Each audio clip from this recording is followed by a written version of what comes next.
વડોદરાના ફતેગંજ ગેંગવોર કેસમાં પોલીસે આરોપીઓનો વરઘોડો કાઢ્યો હતો તેમજ પોલીસે જાહેરમાં ઉઠક બેઠક પણ તેમની કરાવી અને માફી મંગાવી હતી।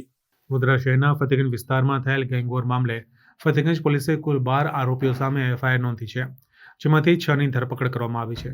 આ પૈકીના 3 હોસ્પિટલમાં સારવાર હેઠળ હોય તેમની ફરતે પોલીસ ગાર્ડનો બંદોબસ્ત પણ ગોઠવવામાં આવ્યો હતો, જ્યારે ધરપકડ કરાયેલ આરોપીઓની સાથે રાખી પોલીસે ઘટનાનું રિકન્સ્ટ્રક્શન કર્યું હતું તેમજ જાહેરમાં રોડ ઉપર ઉઠક બેઠક કરાવી માફી મંગાવી હતી। નોંધનીય છે કે વડોદરા શહેરમાં ફતેગંજ વિસ્તારમાં મોડી રાત્રે થયેલ આ જૂથ અથડામણમાં ફતેગંજ પોલીસ એક્શન મોડમાં આવી હતી। આ અથડામણમાં સંડોવાયેલ આરોપીઓને ઝડપી પાડ્યા હતા। કુલ 12 આરોપીઓ સામે એફઆઈઆર નોંધવામાં આવી હતી, જેમાંથી 6 આરોપીઓ ઝડપાયા છે। આ તમામ આરોપીઓને સાથે રાખી પોલીસે ઘટના સ્થળે રિકન્સ્ટ્રક્શન કર્યું હતું તેમજ જાહેરમાં ઉઠક બેઠક કરાવી માફી મંગાવી હતી, ત્યારે આરોપીઓએ પણ પોલીસ સમક્ષ હાથ જોડી કાન પકડીને માફી માંગી હતી। આ અંગે વધુ માહિતી એસીપી એ ડિવિઝનના ડીજે ચાવડાએ આપી હતી। કોઈપણ આરોપીને કોઈ પરિસ્થિતિમાં છોડવામાં નહીં આવે, સખતમાં સખત કાર્યવાહી કરીશું।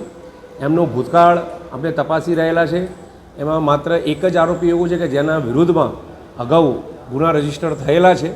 બાકીના આરોપીઓના વિરુદ્ધમાં ગુનાહિત ઇતિહાસ દેખાતો નથી અને ઇવન એમની પૂછપરછમાં પણ એ ગુનો નહીં કરેલાનું જણાય છે અને એ ભણેલા પણ હોવાનું જણાય છે। સૂક્ષ્મ લૂપ પણ ન રહે અને સારામાં સારી પોલીસ કાર્યવાહી કરે અને આરોપી પણ યાદ રાખે એવી અમે પોલીસ કાર્યવાહી કરીશું।